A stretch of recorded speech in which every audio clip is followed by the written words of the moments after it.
एउटा यस्तो गाउँ जहाँ गाउँभरिकै घरमा झ्याल ढोका नै छैनन्। के तपाईँ कल्पना गर्न सक्नुहुन्छ एउटा यस्तो गाउँ जहाँ मानिसहरू घर बनाउँदा झ्याल ढोका नै राख्दैनन्, न त त्यहाँका पसलमा सटर हुन्छ न त बैंकमा ताल्चा। सुन्दा कुनै दन्ते कथा जस्तो लाग्न सक्छ, तर भारतको महाराष्ट्रमा एउटा यस्तो गाउँ छ जहाँ 300 वर्षदेखि कसैले पनि झ्याल ढोका लगाएका छैनन्। आजको यस भिडियोमा हामी चर्चा गर्नेछौँ रहस्यमय गाउँ शनि सिंगरापुरको बारेमा। स्थानीय विश्वास अनुसार यो गाउँको रक्षा स्वयं शनिदेवले गर्नुहुन्छ। यदि कसैले चोरी गर्यो भने उसलाई भगवानको प्रकोप लाग्छ र ऊ तत्काल अन्ध हुने वा ठूलो संकटमा पर्ने जनविश्वास छ। यहाँका पुराना घरहरूमा काठ वा फलामका ढोकाहरू हुँदैनन्। मानिसहरू गोपनीयताका लागि केवल पर्दा प्रयोग गर्छन्। यहाँ भारतकै एकमात्र अनौठो बैंक छ जहाँको ढोकामा कहिले ताल्चा लगाइँदैन। यो विश्वकै अनौठो बैंकिङ अभ्यास मानिन्छ। यहाँ भएको विद्यालयमा पनि कम्पाउन्ड गेट र झ्याल ढोका नै छैनन्।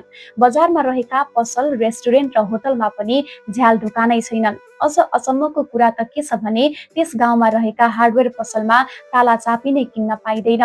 गाउँमा प्रहरी चौकी त छ, तर यहाँ चोरी वा लुटपाटका घटना दर्ता हुँदैनन्। दुर्भाग्यवश कसैले चोरी गरे वा चोरी गर्ने कोसिस मात्र गरे पनि त्यस व्यक्तिलाई शनिदेवको दृष्टिले दण्ड सजाय दिएको स्थानीयको विश्वास छ। यहाँको शनि मन्दिरमा कुनै छानो छैन। मूर्ति एउटा ठूलो चौतारामा खुल्ला आकाशमुनि राखिएको छ। धेरै वर्ष पहिले यहाँ एउटा ठूलो बाढी आएको थियो।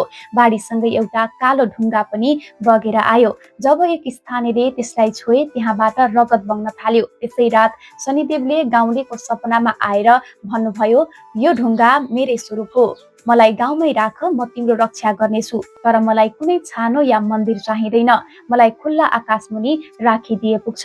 यही दिनदेखि शनिदेवले नै रक्षा दिने विश्वासले गाउँलेहरूले घरका झ्याल ढोकाहरू नै हटाएका हुन्। आजको आधुनिक युगमा जहाँ मानिसहरू सीसीटीभी र मल्टिपल लकमा पनि सुरक्षित महसुस गर्दैनन्, शनि सिंगरापुरको यो अटुट विश्वास साँच्चै प्रेरणादायी छ। तपाईलाई यस गाउँको अनौठो आस्थाप्रति के लाग्छ? कमेन्टमा लेख्नुहोला।